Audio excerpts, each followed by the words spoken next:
messieurs, je voulais vous faire un point à la mi-journée de la situation sur l'ensemble de la zone, puisque je m'exprime ici comme préfet de la zone de défense et de sécurité, c'est-à-dire en fait la région Nouvelle-Aquitaine, c'est le bon côté du dispositif sud-ouest, c'est que la zone correspond à la région.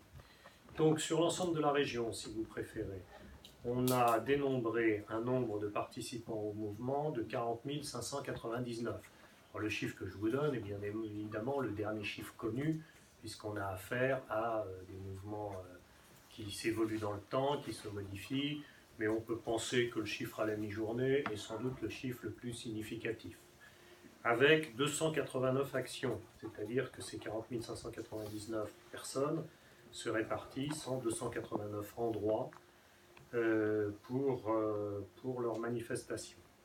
Nous avions souhaité dans le dispositif, conformément d'ailleurs aux indications du ministre de l'Intérieur, que la fluidité des grands axes soit assurée. Quand je dis grands axes, ce sont essentiellement les autoroutes, c'est-à-dire qu'il y ait la possibilité que les trafics de transit, notamment les trafics de transit avec l'Espagne, puissent se continuer. À l'heure qu'il est, cet objectif a été atteint, puisque même si des ralentissements peuvent être observés sur les autoroutes, nous n'avons pas eu de blocage définitif, sauf lorsque nous avons commencé, quand nous avons constaté qu'il y en avait du début, nous avons commencé à manœuvrer des effectifs pour dissuader de blocage définitif. Et dans la plupart dans la presque totalité des cas, ces blocages définitifs, du coup, se sont transformés en barrages filtrants. Et donc, sur le réseau national, il n'y a pas de point de fixation à l'heure qu'il est. Le reste, donc, des opérations est essentiellement sur les axes secondaires à ces dispositifs centraux, c'est-à-dire un peu partout. Et là, il n'y a pas de caractéristiques des mouvements qu'on peut observer. Ils se situent devant des supermarchés, sur de la voirie départementale, sur des carrefours. C'est extrêmement hétérogène et ça prend de multiples formes. Une spécificité peut-être sur la région quant à l'action dans les grandes communes. Il n'y a pas, que ce soit à Limoges ou Poitiers, de manifestations significatives en centre-ville. Par contre, il y en a une à Bordeaux, où à peu près 1400 manifestants, de façon très pacifique d'ailleurs, déambulent le long des quais de Bordeaux. Par contre, nous observons depuis le début de la journée un certain nombre d'incidents, c'est-à-dire qu'en fait, les blocages se font dans les endroits secondaires que j'évoquais, et des gens veulent passer à tout prix. Ce qui montre d'ailleurs que le mouvement n'est pas soutenu de façon unanime par l'ensemble de la société, puisqu'il y a beaucoup de crispation. Et d'ores et déjà, et au travers de vous, je voulais faire un appel à la population, nous avons 13 blessés, dont un grave, c'est-à-dire qui est dans une situation d'urgence, qui résulte essentiellement de heurts entre véhicules et manifestants, c'est-à-dire des gens qui se font heurter par des véhicules qui veulent à tout prix passer. L'ensemble de... Alors 13 blessés est un chiffre évolutif, puisque malheureusement, à ce moment de la journée, on sent que la crispation monte, et on sent que de plus en plus d'incidents se multiplient. Il y a eu une augmentation de ces incidents, voire de ces accidents, ces dernières minutes. Ça a provoqué donc de notre part bien évidemment des interpellations. Il y a eu 9 interpellations, dont 3 gardes à vue. C'est-à-dire qu'il y a 3 personnes où les faits sont suffisamment graves pour que cela se traduise par des gardes à vue. Le reste des interpellations se traduira par des convocations devant le tribunal ultérieur. Donc je voudrais vraiment insister là-dessus et dire aux gens qui bloquent qu'ils ne mettent pas leur vie et la vie d'autrui en danger. Et notamment, j'insiste en particulier, en fin de journée. Il fait encore jour, mais bloquer de nuit devient extrêmement dangereux pour les gens qui font ça. Donc j'appelle vraiment à un sens de la responsabilité, ne serait-ce qu'au sens de la survie des uns et des autres. Ça va devenir extrêmement dangereux pour les gens qui font ça. Donc là, et puis on s'aperçoit qu'un certain nombre de nos concitoyens n'acceptent pas ce type de blocage et veulent à tout prix passer, avec parfois des éléments de gravité extrême, puisque les véhicules qui veulent passer se font bousculer par les gens qui veulent les bloquer, et il y a des heurts assez significatifs.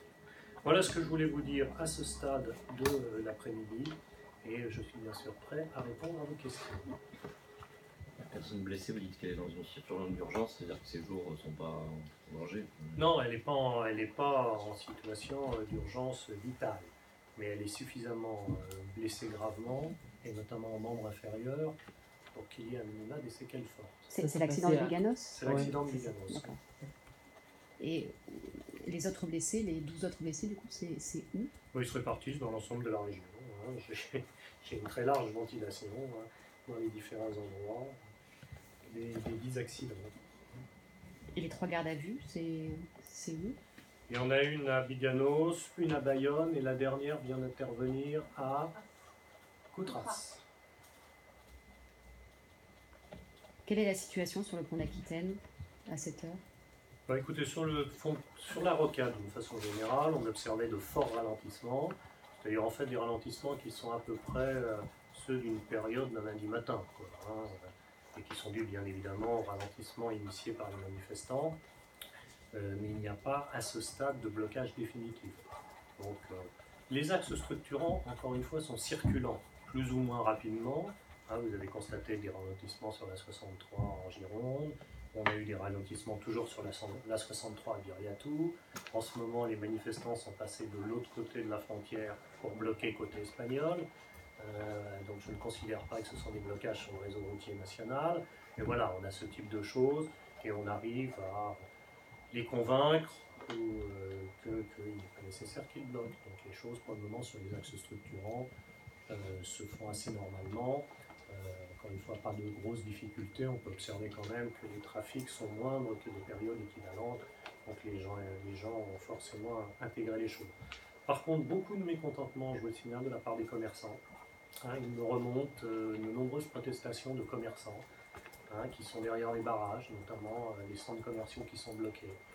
Il y a beaucoup de protestations dans le monde commercial qui se sent gravement atteint sur une journée significative qu'est le samedi par ce type d'action. Donc un très fort mécontentement contre les gens qui bloquent. Par rapport au pont d'Aquitaine, on apprend qu'il n'y a plus de CRS sur place. Est-ce que vous pouvez expliquer pourquoi?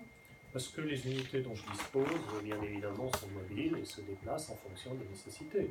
Et puis de l'évaluation qu'on peut faire de la difficulté. S'il s'avère que les gens nous disent, par exemple, c'est le cas du pont d'Aquitaine, on filtre, mais on va continuer à filtrer, on ne bloque pas, à ce stade, je laisse faire, je ne les pousse pas, comme on dit dans notre jargon. Et donc je déplace les unités sur d'autres endroits. Si vous voulez, l'essentiel du travail des unités pour le moment, d'ailleurs, n'est pas la dissolution des barrages, mais plutôt la mise en sécurisation des uns et des autres. C'est à ça essentiellement que servent les renforts et les fonctionnaires et les militaires mobilisés à ce stade. C'est pour ça que je suis très inquiet de la fin de l'après-midi et de la tombée de la nuit, en disant vraiment aux uns aux autres, un gilet jaune, ça ne suffit pas pour se mettre au bord d'une route quand il fait noir. Il faut être extrêmement attentif à ça. Tout ça, ce sont des choses sérieuses. C'est un véritable métier, on le voit sur les patrouilleurs qui sont au bord des autoroutes. Pas que nos concitoyens pensent qu'ils vont y arriver tout seuls. Voilà. Donc aujourd'hui, fort heureusement, il fait beau. Aujourd'hui, fort heureusement, il y a de la luminosité. Mais ça ne va pas se passer comme ça en fin de journée, par définition. Avez-vous été surpris par le nombre de points de blocage ou de barrages par rapport aux demandes d'autorisation qui avaient été formulées, qui étaient très faibles? Si vous voulez, le nombre d'autorisations n'est pas significatif, puisqu'il y a moins de 40 demandes d'autorisation qui ont été formulées dans la zone. Donc le nombre de manifestations, on le savait depuis le début, n'a pas été respecté. Ce qui nous a permis de faire un grand nombre de constats, effectivement, y compris d'ailleurs sur les gens qui bloquaient, sur le relevé des plaques d'immatriculation. Donc il y aura effectivement, comme on avait annoncé, des suites. Oui. Mais c'était assez difficile de prévoir la mobilisation, en tout état de cause. Le critère de la déclaration n'en était pas un. Alors, tout ce qu'on avait fait, c'est ce qu'on avait fait en plus exactement, ça avait été bien évidemment de recenser sur les réseaux le nombre d'appels. Et ce qu'on constate, c'est qu'il y a plus d'actions que le nombre d'appels auxquels il était procédé la veille. C'est-à-dire qu'en fait, il y a effectivement des actions qui n'étaient pas annoncées sur les réseaux. Donc oui, c'est une mobilisation à l'échelle de la région significative. Combien de policiers et de gendarmes sont mobilisés en Gironde et sur la zone? Je ne donnerai pas ces chiffres-là à ce stade. J'ai eu des renforts d'unités mobiles, dont je ne donnerai pas non plus de chiffres, puisque je considère que le week-end n'est pas terminé. Il y a 13 blessés, il y a eu un mort en Savoie. Comment est-ce que vous pouvez garantir que ça n'arrivera pas ici? Ah, je ne peux pas le dire, madame. C'est bien pour ça que je mets en garde les uns et les autres. De grâce, ne vous mettez pas en danger. Se mettre sur une route et vouloir arrêter les voitures, c'est un métier. Hein, c'est un métier des forces de l'ordre et c'est un métier des gens qui travaillent pour les directions de l'équipement ou pour les sociétés concessionnaires. Donc ce qui se passe, c'est qu'il y a beaucoup d'énervement et les gens veulent passer à tout prix. Nous, quand on fait des blocages de circulation, on prend un certain nombre de précautions, donc c'est pas un travail de tout un chacun. Et ce qui s'est passé, malheureusement aujourd'hui, le montre. Hein. C'est des gens qui veulent passer à tout prix, et des gens qui, folie, se mettent en travers en disant non, vous ne passerez pas. Et donc bien évidemment, ça fait peur aux gens qui sont dans les voitures, qui perdent leur sang-froid, qui perdent leur calme. Et donc nous, on ne fait pas comme ça, c'est un métier, ils se font renverser. Donc c'est pour ça que je suis très inquiet de la fin de l'après-midi. Mais justement, il y a certains mouvements qui appellent à maintenir toute la nuit, voire demain. Qu'est-ce que vous allez mettre en place? Je vais mettre en place des dispositifs pour leur éviter des accidents. C'est-à-dire pour la fin d'après-midi, pour la soirée pour... Je vais d'abord essayer de les convaincre de ne pas rester là où ils sont. Ouais, je vais les convaincre avec insistance. Et bien évidemment, dès lors que nous passons, si les gens reviennent... Alors, encore une fois, tout ça n'est pas une plaisanterie, tout ça n'est pas un jeu ni un amusement. Je sais bien que les gens qui manifestent sont d'une parfaite bonne foi. Il faut se rendre compte, et le nombre de blessés significatifs le montre, que ça provoque des accidents, quoi, tout simplement. Et encore une fois, 2 jours, donc attention à la nuit. Donc, Il y a un dispositif particulier pour la nuit? On est en train de le monter, oui. Ben, si vous voulez, notre difficulté pour la nuit, elle est très simple. C'est que nous ne savons pas où ça va se passer cette nuit. Donc si vous voulez, on ne peut même pas mettre en place des contournements de voirie, puisque par définition, on ne sait pas. Par définition, les manifestations ne sont pas déclarées. Et donc c'est pour ça que je dis, attention, tout ça est dangereux. Hein, organiser une manifestation, c'est une chose qui nécessite une préparation, qui nécessite une discussion avec les forces de l'ordre. Pourquoi la législation prévoit-elle une déclaration en amont? Mais pour l'organisation des choses, tout simplement. Or là, on est en face de mouvements spontanés qui n'organisent pas les choses. Et quand on se met sur le bord d'une route, écoutez, vous avez tous vu les publicités sur les patrouilleurs, toute la communication qui est faite, c'est extrêmement dangereux. Le bord des autoroutes, c'est mortel. Hein. Je ne me rappelle plus de la durée de vie d'une personne sur une bande d'arrêt d'urgence, mais elle est de quelques minutes, hein, dire plus. Donc c'est ça dont il faut se rendre compte. Hein, et sur les voies circulantes, c'est extrêmement dangereux.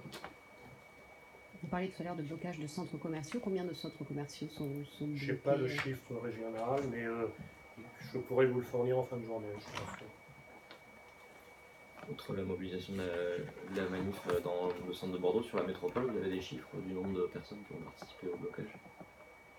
Non, à ce stade, je ne suis pas capable de vous donner un chiffre. J'ai une évaluation, mais je n'ai pas de chiffre définitif. Là, je vous fais un point à mi-journée pour vous donner la situation. On tirera un enseignement plus structuré en fin de journée, hein, avec des chiffres plus précis, si vous voulez, les nombres de manifestants. C'est assez difficile à savoir, hein, parce que les mêmes peuvent être à différents endroits. Hein. Donc, ce que je vous donne, c'est des participants flash dans les 40 599 que je vous ai donnés. Il est tout à fait possible que nous-mêmes, on ait compté 2 fois les gens. Hein, il est possible qu'entre le moment où on compte à un endroit et le moment où on compte à un autre, il y ait eu des déplacements. Donc le chiffre que je vous donne est vraiment sous toute réserve. On n'est pas dans un dispositif classique d'une manifestation où on sait compter les gens qui manifestent en fonction du débit de personnes, de la largeur des voiries, on sait faire des reconstitutions et des calculs. Là, c'est pas du tout ce qui se passe. Hein. On a des évaluations d'un certain nombre de personnes, donc il est possible qu'il y en ait moins, voire qu'il y en ait plus. Hein. Je dis dans un sens ou dans un autre. Voilà, à ce stade, il faut que je vous laisse. Il n'y a pas eu de heurts avec les forces de l'ordre? Il n'y a pas eu de heurts avec les forces de l'ordre, il y a eu quelques nécessités d'une conviction rigoureuse, mais il n'y a pas eu d'utilisation de lacrymogène, si vous voulez. Pas de casseurs non plus? Pas de phénomène de... Il y a eu des incidents cette nuit, donc je ne sais pas s'ils sont liés à ces manifestations, de sabotage d'installations autoroutières, ou par exemple, il y a eu le lancement d'un cocktail Molotov sur une station-service à Bordeaux. Je ne suis pas en mesure de dire aujourd'hui, et à l'heure qu'il est, si c'est lié à ce mouvement-là ou pas. Voilà. On a observé, on est en train de les dénombrer, de nombreux sabotages de radar, hein, mais on en fera le bilan qu'à l'issue de ce week-end. Voilà. Donc on n'a pas, si vous voulez, voilà, mais, de nombreuses barrières ont été levées pour faire des péages libres.